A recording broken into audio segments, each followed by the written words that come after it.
Sa Mindanao pa rin, pinabulaan na naman ng New People's Army na sila ang responsable sa pananambang at pagpatay kay Laak Mayor Reynaldo Navarro.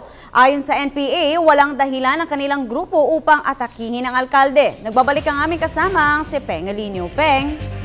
Ayon kay Davao Director Police Senior Superintendent Samuel Gandingan na nakilala na ng Task Force Navarro at mga investigador ang dalawang mga napaslang na mga suspect sa pagpatay kay Laak Mayor Reynaldo Navarro na pinaslang bandang alas 8:30 ng umaga Miyerkules.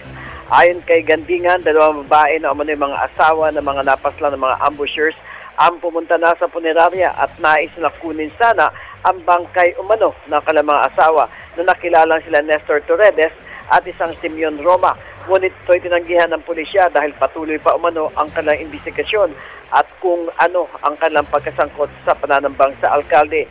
Anya, isa sa mga ambushers na si Roma ay may 7 o patong-patong na kaso sa pulisya, kabilang dito ang ilang warrant of arrest dahil sa kasong o 3 kaso ng murder at robbery. Pawang mga taga San Miguel, San Isidro, Davao del Norte ang dalawang suspects na namatay.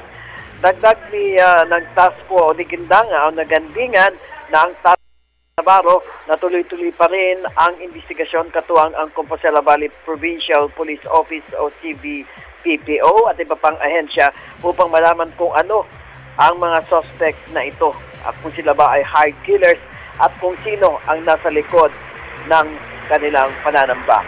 Una na pinabulaan na ng NPA na sila ang may kagagawan sa pagpaslang kay Laak Mayor Reynaldo Uy. Para sa Telebisyon ng Bayan, Peng Alinio, Radyo ng Bayan, Davao.